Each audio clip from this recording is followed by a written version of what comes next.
Hi guys, you're welcome to Topical Network. It's a pleasure to have you here. I'm Essie Idemudia. How are you doing? Have you been? It's a brand new week, Monday 27th April 2020. How is the lockdown going? How have you been coping with the pandemic situation in our nation, Nigeria, and particularly in the state where we have major lockdown? Have you been coping? Lagos, FCT, Ogun State. I know some other states also adopted this system to prevent the spread of COVID-19. So how are you doing? How have you been doing? In Lagos State, there is a new challenge. Should I call it a challenge yet? But it is very new now that going out, you have to wear your mask. This is very compulsory, and I'm sure this is a very, very good one. It's very commendable because for us to flatten the curve or limit the spread of COVID-19, in Lagos State and Nigeria, and also in the global world in general, we have to be very particular or intentional about this. So try as much as possible to do like we've been admonished. When you're going out, don't forget or leave your face mask at home, and then with other preventive measures which we already know. We can see the rate of the disease in Nigeria. While yes, we have recovered cases, we have cases of recovery, we have fatality or mortality, there is still an increase in the number, in the confirmed cases every day. So that is the more reason why we have to adopt this measure by Lagos State government. And I also was still waiting for the next line of action by the federal government on whether on limiting we're on restricting, continuing with the restriction of this COVID-19 in Lagos State and other states. Oh yes, as agitated by the governors in the last forum, whether to do a nationwide lockdown or restrict it. But whatever it is, I'm sure the best decision should be made to at least make everybody feel safe in the long run. So how are you doing? And the subject of discourse today is actually major on economies, how we all have embraced the principles of economies, the concept of economies in this lockdown period. About 28 days or 30, I know some persons actually started their lockdown before them, but the official one into lockdown, so many people in a swift from the individual, the household, the organizations, people actually embraced the basic principles of economies, and we shall be saying a bit about that in this our discussion. So we know we have many concepts, economic concepts, principles that guide every rational human being, but it was just embraced very well, seemingly like almost everybody. It did not matter your discipline, what you do, who you are, where you are, but everybody just tried as much as possible to be very rational. Then some of these principles, we already know them. They're like, okay, some of us already, almost everybody know them. Let me not say some of us. While looking at some of them, there are many principles of economies which every modern society embrace, individual embrace, depends on how it is very, very suitable for them. But we're looking at the similarly like, okay, the one that affect us or the one that are very basic that we use in our day-to-day life. Amongst which are scarcity, we have opportunity cost, we have scale of preference, we have marginality, we have the government intervention. Those are the ones I would be looking at, but I know we have many diverse, and it depends on how we apply them to our daily living or our decision making. First is scarcity.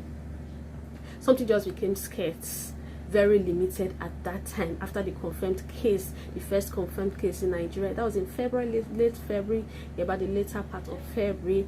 Restriction like movement became a scarce commodity for all of us. Yeah, it was the very best thing the government of Nigeria could do for her citizens at that time to limit the spread of COVID-19. Like, this was scarce for everybody, and for the rational human being, as far as it was mentioned, there was really no need going out there except for those that had to provide essential services, and they also had to do everything they have to do to make sure they are safe and also limit the spread in their capacity.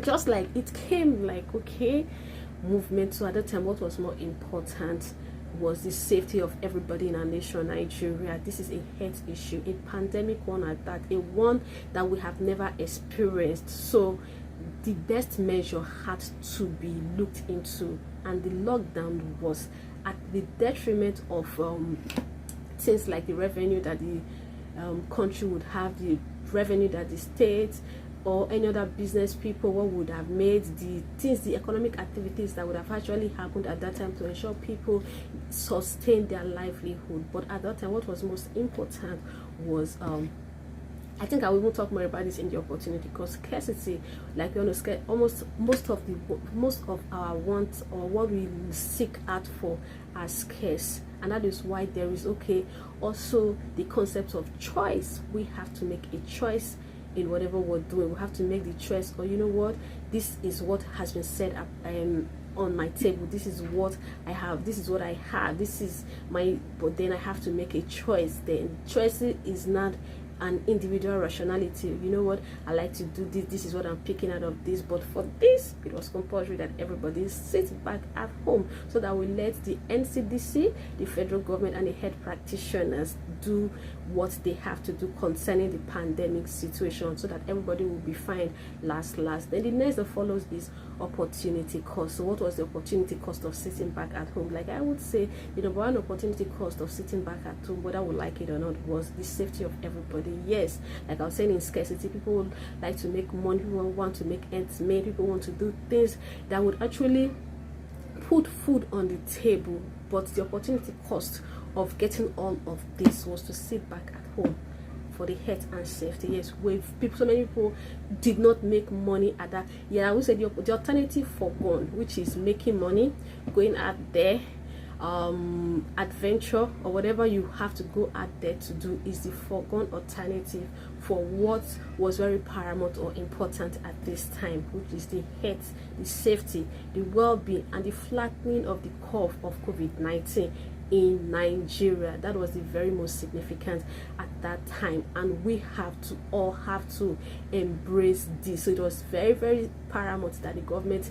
do this, from the government down to the very individual. Yes, there were agitations, there were hunger, poverty, and everything kept, but what has to be done has to be done, at least for this pandemic situation. Then what next is scale of preference. Now at this time, people started putting their economic thought into use. What is most significant to me at this time? What do I need to do at this time? Is it shelter, food, safety? So everybody started penning it down, like, okay, this is what I want, this is the topmost for me, this is what I want to do. And also at this time, a lot of people actually gave. People started thinking about others. Okay, I have a lot at this time. Why so many people are actually at the verge of poverty, at the verge of no money? People gave. Like, okay, yeah, it also, even in what was in the list, giving at this time was in the list of so many people, so many religious intervention, personal intervention, institutional intervention. So many people gave. People just give to ensure, okay, after, of course, we have to satisfy ourselves. I know some person would have also give at the dissatisfaction of themselves, but you just realize that at this time everything just started working from scarcity, opportunity cost, scale of preference. Then I'll look at marginality, the benefits we get from the next available units of what we do, or for the next thing we do. Like, okay, this satisfaction. So many people gave for different reasons. Some people gave for satisfaction. Yeah, this was a time for them to give back to the society. This was a time for them to give to their extended family. This was a time for them to give to their immediate neighborhood. This was a time for them to actually lend a good hand. So they did it for so many reasons. Some did it for satisfaction, some did it for some did it for different reasons. But whatever reason made us or people do this, I think it is high time we stop criticizing people or beating people too hard for what they do. Last they gave. That is the most significant. They put a smile on the faces of other persons. I would say, okay, that is even another opportunity, because like they gave because they want to see another person smile, they want to see another person being able to eat. Why you have excess? Why would you have more than excess for you when there is another person out there? I know you've worked for your money, you've earned your living, you've earned all of this, but it was a very, very good one at that. Now we're looking at my government. Well, okay, let's talk about institutions. So many institutions that were not providing. Institutions are actually what make up the environment. Different institutions: health, education, agricultural, gas and power different institutions, but at this time those that were really not required at this particular period were shut down for so many reasons. Then let's talk about the government intervention. This cannot be overemphasized. The government of any nation has the utmost priority of providing the intervention her citizens need, and this was like another opportunity for them to intervene by, oh, there is a case in Lagos State, then what can we do? Let's do a total lockdown. Let's see what we can do for these people. Let's see what we can provide for them. Let us see how far we would go with this. Let us provide every health parameter that is needed, the ventilators, the isolation centers. We could see all of the government in intervention in ensuring. I know so many people really grumbled at the government intervention, like, oh, this wasn't, and they weren't fast enough about taking this decision as they would have done earlier, that if they did it earlier as at the confirmed cases, or if they were being proactive. Well, it is better late than never. Like, okay, thank God it came. If but because I wonder where we would have been right now. We already also know sometimes the proactive measures of our government in handling situations like this, but at least there was an intervention. This cannot be overemphasized, and I'm sure, okay, why we're talking about this, I'm sure some of these things have shaped people's mind, people's orientation, and I hope it also shaped our government orientation towards the individual, the organization, and the macro space in generally. Because right about now, what people are really thinking of is okay, post-COVID, what happened? How will the government recover? How will individual recover? How will people recover, considering that about a month or thereabout, so many activities has actually been on the very low. But not for forgetting that all of this were done for a purpose: the health and safety, the stability, the sanity of every individual. And never forgetting that this virus is not just a national thing. It's not an epidemic. It's a pandemic which is ranging the world. So even developed nations are finding ways to ensure they limit it. Yes, we have seen people really fighting it, and we've been told what to do, what they are doing. Then there are so many learnings from everywhere, from every country, who has been able to fight or is fighting this pandemic successfully. So these are some of the things, some of the basic principles we noted were really utilized by so many people at this stage. And we also know we have a lot of experts, we have individuals who are very abreast with all of these principles or concepts that are put or were utilized by almost everybody in Nigeria at this time. So if you have more details for us, more insights for us on this particular concept, or how best you think people utilized it in different states, in different economies, in different parts of the nation, we would like that you just write them or note them in the comment section. We would appreciate that. Okay, meanwhile, have you subscribed to this channel? If you have not, what are you waiting for? Kindly do that, and we'd like you to actually like, comment, and subscribe to this channel if you have not done that, and give us your very feedback in the comment section. We like you, and we'll come back to you with more beautiful stories on maybe this time economies and some of the concepts revolving around economies in this pandemic situation and after now.